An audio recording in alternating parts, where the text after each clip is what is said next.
Morning. രാവിലെ നടക്കാനിറങ്ങിയതാണ് കേട്ടോ. അപ്പോൾ ഞാൻ ഒരു ചെടിയുടെ കാര്യമൊന്ന് പറയാമെന്ന് വിചാരിച്ചു. ഇപ്പോൾ വളരെ ട്രെൻഡിങ് ആയിട്ടുള്ള കാര്യമാണല്ലോ, അതായത് ശലഭങ്ങളെ ആകർഷിക്കാൻ പറ്റുന്ന ചെടികൾ, ശലഭോദ്യാനം സൃഷ്ടിക്കൽ. സ്കൂളുകളിലും വീടുകളിലും ഒക്കെ ആയിട്ട് ശലഭോദ്യാനം വളരെ ട്രെൻഡിങ് ആയിട്ടുള്ളൊരു സംഭവമാണല്ലോ. അപ്പോൾ അതിനകത്ത് നമ്മൾ ബട്ടർഫ്ലൈ ചെടി അല്ലെങ്കിൽ കിലുക്കിച്ചെടി, മഞ്ഞ പൂവുണ്ടാവുന്ന അങ്ങനെയുള്ള പല ചെടികളും വെച്ച് പിടിപ്പിക്കാറുണ്ട്.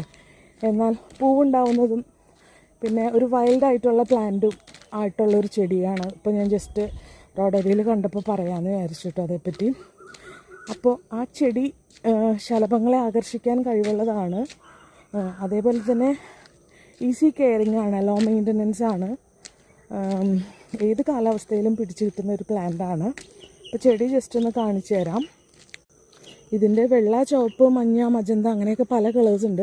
അപ്പോൾ ഞങ്ങളുടെ നാട്ടിൽ സാധാരണയായിട്ട് ഉണ്ടായി നിൽക്കുന്നത് ഈ ഒരു കളറിലുള്ളതാണ് കേട്ടോ. പിന്നെ ചുവപ്പൊക്കെ ഉണ്ടാവാറുണ്ട്. ഇതിൻ്റെ ചെറിയൊരു കട്ടിങ് എടുത്ത് കുത്തിയാൽ മതി, പെട്ടെന്ന് തന്നെ വേര് പിടിച്ച് കിട്ടും കേട്ടോ.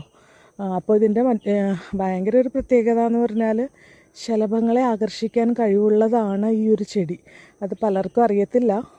ഓക്കെ, അപ്പോൾ വൈൽഡ് പ്ലാന്റ് ആണെങ്കിൽ കൂടിയും നമുക്ക് ഈസി കെയറിങ്ങിലൂടെ വീട്ടിൽ വെച്ച് പിടിപ്പിക്കാവുന്നതും, മുറ്റത്തെ ശലഭങ്ങളൊക്കെ പാറി നടക്കുന്ന കാണണമെങ്കിൽ ഇതൊന്ന് കൊണ്ടുപോയി നട്ടുപിടിപ്പിച്ചാൽ മതി കേട്ടോ. അതിൻ്റെ പല കളേഴ്സും കേരളത്തിൻ്റെ പല ഭാഗങ്ങളിൽ അവൈലബിൾ ആണ്. പ്രത്യേകിച്ച് ഇടുക്കി, മൂന്നാർ ഭാഗത്തേക്കൊക്കെ പോകുമ്പോൾ ഇതിൻ്റെയൊക്കെ ഒത്തിരി വെറൈറ്റീസ് കാണാം കേട്ടോ. ഞങ്ങളുടെ നാട്ടിൽ നിൽക്കുന്ന ഒരു വെറൈറ്റി ഇതാണ്.